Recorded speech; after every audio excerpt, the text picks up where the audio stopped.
mengajarkan kepada kita di dalam surat Al-Ma'arij gimana caranya biar mental, jiwa dan hati kita tuh stabil. Nggak halu'a, jazu'a, manu'a dan seterusnya. Tapi dia stabil. Gimana caranya? Kata Allah, illal musallin, kecuali orang yang sholat. Pada dasarnya manusia itu labil. Dikasih ujian labil, dikasih nikmat labil, dikasih ujian ngeluh, putus asa, dikasih nikmat lupa diri, sombong dan seterusnya. Kecuali illal musallin, orang yang sholat. Illal musallin, kecuali orang yang sholat.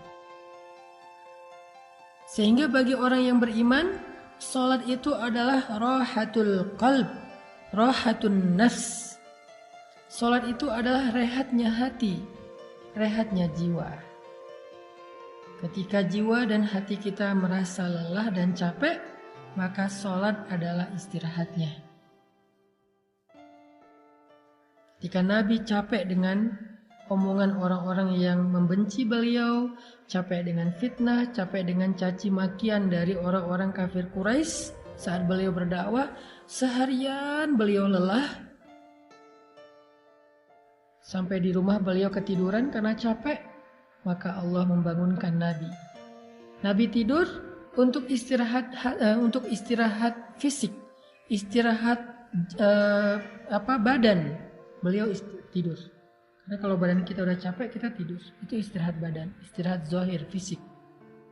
Tapi Nabi belum istirahat batin. Karena walaupun tidur, hatinya masih sedih. Walaupun tidur, hatinya masih kecewa, masih marah. Makanya dalam keadaan tidur itu Allah membangunkan Nabi. Ya ayyuhal muzammil. Wahai orang yang sedang tidur dan berselimut, yang hatinya masih gelisah, yang hatinya masih lelah, yang hatinya masih sedih dan kecewa, yang hatinya masih marah. Ya ayyuhal muzammil, qumil laila illa qalila. Bangun dan sholatlah di malam walaupun cuma sebentar. Kenapa? Karena tidur itu istirahat fisik, tapi sholat itu istirahat jiwa, istirahat batin. Sehingga kalau batin dan jiwa kita merasa lelah, capek, lemah, kecewa, marah, labil dan seterusnya, dia butuh istirahat, dia butuh hiburan. Dan hiburannya as-sholah. Makanya Allah membangunkan Nabi dengan kalimat, Ya ayyuhal muzammil, qumil laila illa qalila. Bangunlah di malam hari untuk sholat walaupun cuman sebentar.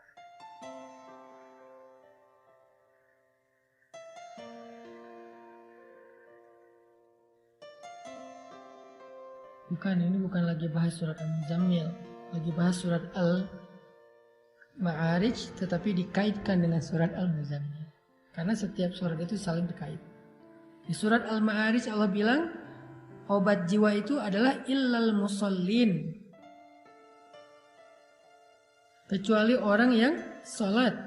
Di dalam surat Al-Muzammil Allah mengatakan, wahai orang yang lelah, wahai orang yang sedang tidur, wahai orang yang sedang sedih, kecewa, yaitu Rasulullah SAW, Qumil laila illa qalila, bangun walaupun cuma sebentar sholat. Itu obat jiwa bagi orang yang beriman.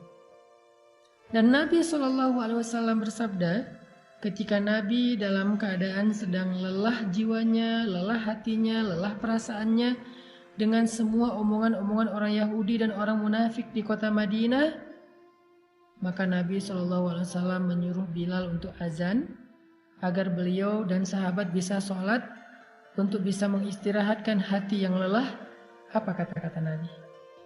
Arihna bis sholah ya Bilal. Istirahatkan kami dengan sholat wahai Bilal. Istirahatkan kami dengan sholat wahai Bilal.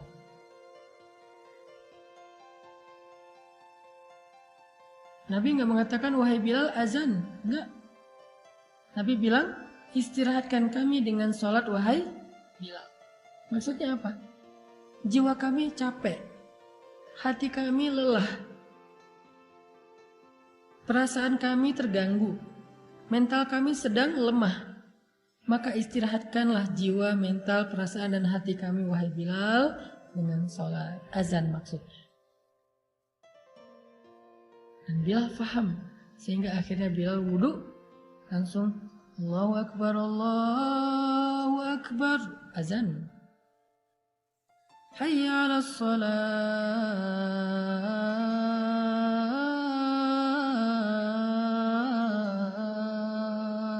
Yuk kita sholat. Hayya 'alal falah.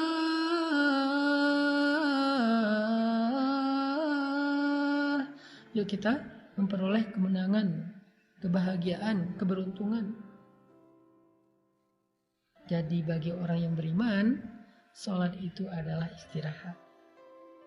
Bagi orang yang imannya lemah, dia istirahat setelah sholat. Capek sholat, mau istirahat dulu. Bagi orang beriman, capek mau sholat dulu. Jadi sholat itu istirahat. Bagi kita, istirahat itu dari sholat.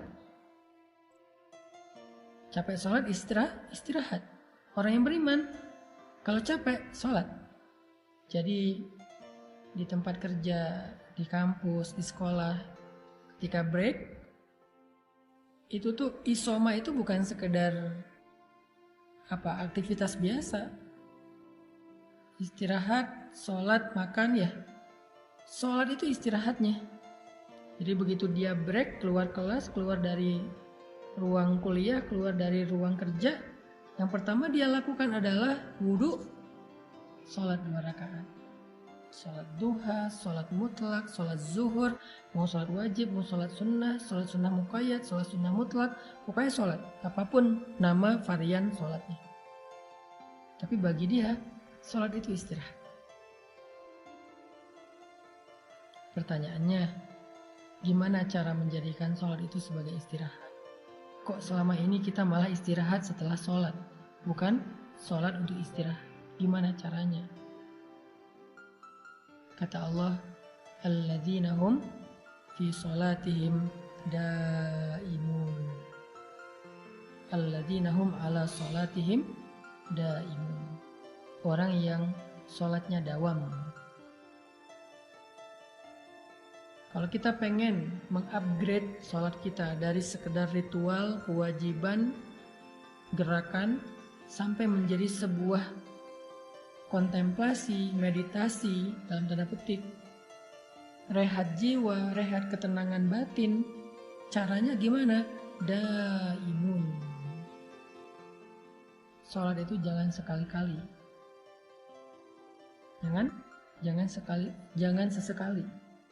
Sholat itu jangan sesekali. Tapi sholat itu harus daimun. Harus dawam. Dawam itu artinya kita harus melakukannya dalam waktu yang lama. Kita nggak akan menikmati sholat tahajud kalau cuma sesekali. Kita nggak akan menikmati sholat duha kalau cuma sesekali. Kita nggak akan bisa menikmati sholat sunnah kalau cuma sesekali. Harus dilakukan secara rutin, daimun. Nanti setelah dawam dalam waktu yang lama, Allah akan berikan kepada kita nikmatnya ibadah itu. Allah akan berikan kepada kita kenyamanan dalam ibadah itu. Semua yang dilakukan di awal sesekali apalagi akan berat pasti. Orang ngelakuin apa aja di awal pasti berat kan. Olahraga, lari itu. Sekarang orang bersepeda apalagi kalau di Bandung itu kan banyak bukit ya, naik turun. Ke Dago tuh misalnya. Kalau pertama-tama bersepeda ke Dago cuma sampai di Simpang. Naik lagi dikit sampai ke Darul Hikam. Naik lagi dikit sampai di Dago Pakar. Naik lagi dikit sampai di bukit apa misalnya, tebing keraton dan seterusnya. Itu kan tergantung dawam ya, konsistensinya. Dulu saya awal-awal surfing di laut pas diajak teman sekitar 3 tahun yang lalu lah ya, awal-awal surfing.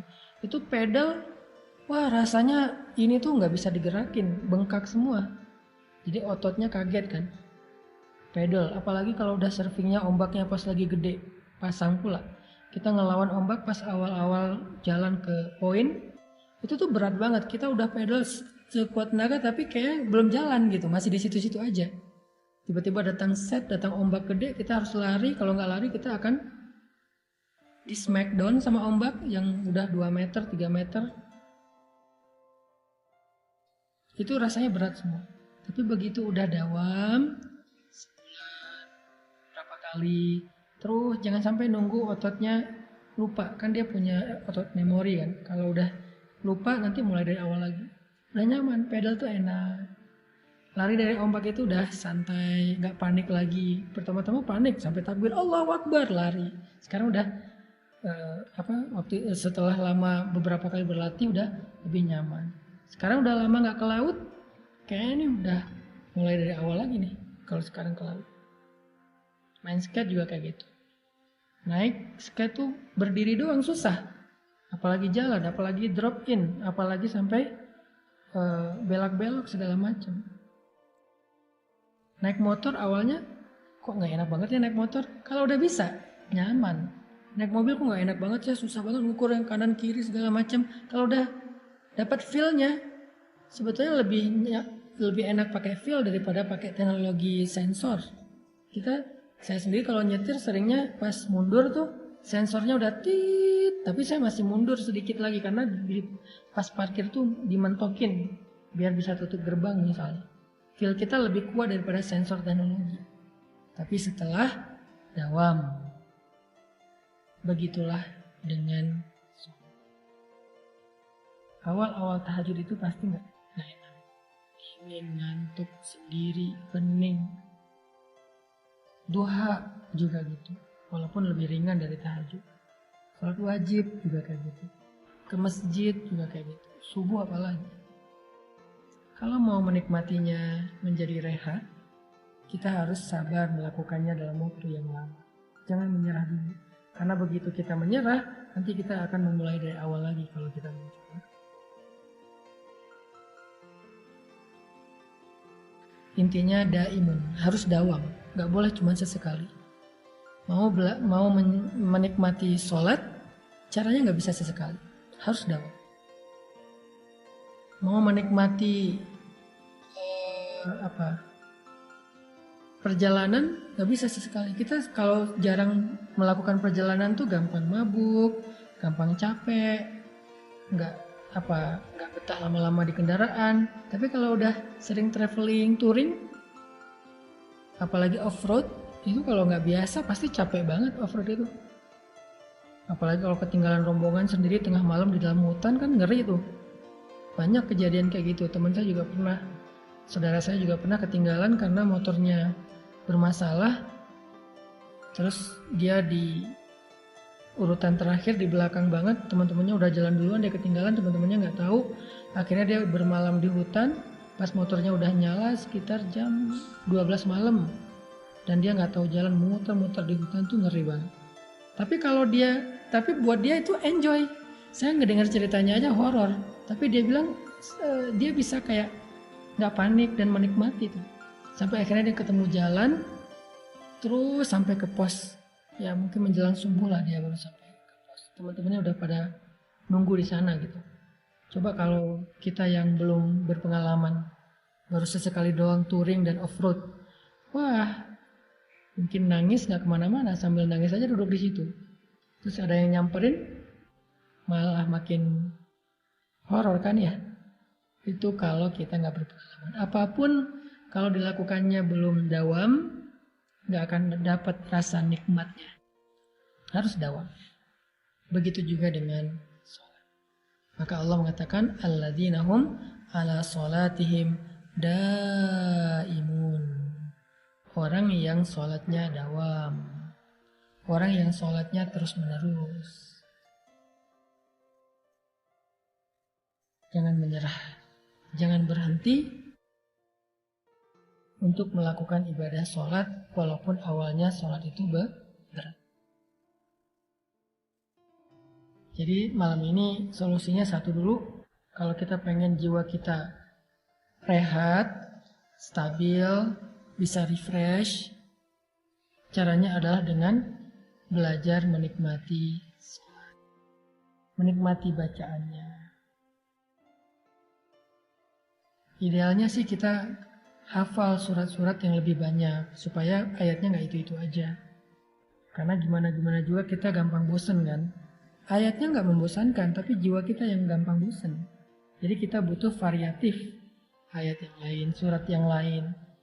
Lebih ideal lagi kalau kita selain punya hafalan lebih, ngerti apa yang kita baca. Nah, itulah kenapa kita perlu belajar.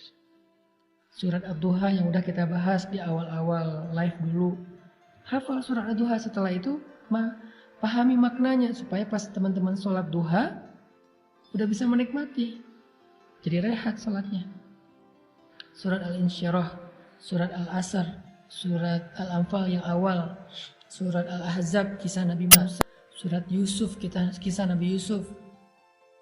Coba hafal paragraf-paragraf surat dan ayat yang udah pernah kita bedah di dalam sesi live. Bersungguh-sungguh berusaha sedikit untuk menghafal paragraf-paragraf itu nggak banyak kok, cuman setengah halaman, tapi lumayan untuk dipakai dalam satu rakaat sholat kan.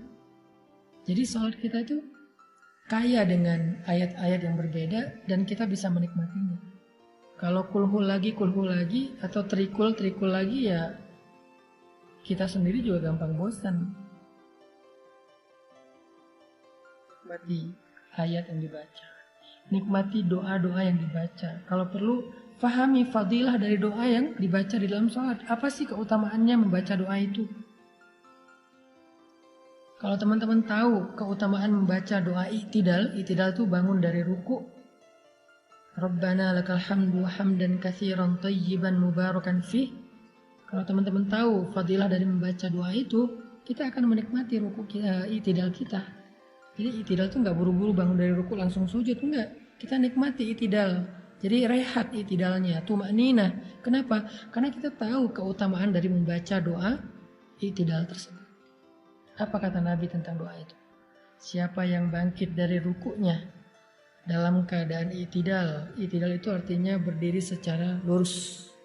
I'tidal itu nggak boleh kayak gini. Ini bukan i'tidal. Ada orang yang bangun dari ruku langsung sujud, buru-buru gitu. Ini nggak i'tidal. I'tidal itu gini. Harus lurus dan tenang. Siapa yang ketika bangun dari ruku berdiri i'tidal kemudian dia membaca Rabbana lakal hamdu hamdan katsiran thayyiban mubarakan fih, maka malaikat akan berebut untuk mendoakan dia. Malaikat itu akan berebut, pengen cepat-cepat datang sebelah dia dan mendoakan dia. Kayak gimana suasana rebutan di antara malaikat ya? Teman-teman yang pernah umroh tahu Raudhah atau pernah lihat di TV gimana crowded, gimana seseknya Raudhah, Multazam, Hajar Aswad, apalagi Hijr Ismail. Tahu kan gimana crowdednya tempat-tempat suci itu, tempat-tempat yang mustajabah doa itu, gimana orang rebutan pengen cium Hajar Aswad. Malaikat itu kayak gitulah, rebutan pengen ngedoain kita. Ibaratnya kita nih kayak Hajar Aswad, ibaratnya kita nih kayak Raudhah, ibaratnya kita kayak Ka'bah. Malaikat tuh berebutan pengen deket dengan kita, nyentuh kita dan mendoakan kita. Kebayang gak tuh?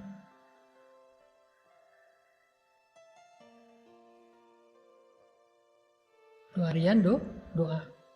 Karena doa dalam sholat itu ada beberapa bentuk. Jadi nggak pakem dengan satu doa. Doa iftitah itu ada beberapa. Doa i'tidal itu ada beberapa. Doa tahiyat itu ada beberapa. Tapi ada kemiripan antara satu dengan yang lain. Jadi kalau yang selama ini membaca doa yang udah diajarkan dari kecil nggak salah. Juga ada keistimewaannya. Cuman saya membaca doa i'tidal yang ini. Kadang-kadang yang lama juga. Udah diajarin dari kecil juga kadang-kadang dipakai. Tapi seringnya ini. Karena saya tahu fadilah membaca doa ini itu ternyata luar biasa. Direbutin sama malaikat dan didoain.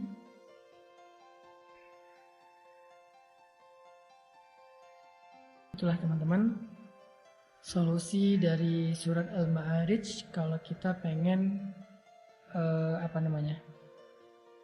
pengen menjaga jiwa kita lebih stabil dan lebih bisa istirahat. Orang untuk bisa ikut yoga, bisa ikut meditasi, sampai harus nyari tempat yang tinggi, nyari hotel yang resort dan segala macam, bayar mahal klubnya. Allah udah menyediakan kepada kita sholat yang paling baik. Sholat itu harusnya lebih tenang daripada meditasi dan yoga. Gimana caranya? Ya kita belajar, daimun. Harus didawamkan dulu. Awal-awalnya pasti nggak akan mudah. Apalagi sholat-sholat tertentu. Tapi insya Allah secara istiqomah semuanya juga akan bisa kita nikmati suatu saat kelak. Kalau sholat udah jadi rehat jiwa, maka begitu kita sedih, kita sholat, Allah akan hibur hati kita. Begitu kita marah, kita sholat, Allah akan tenangkan hati kita.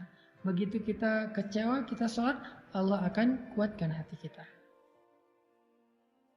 Disitulah kita akan merasakan rahatun nafs di dalam sholat.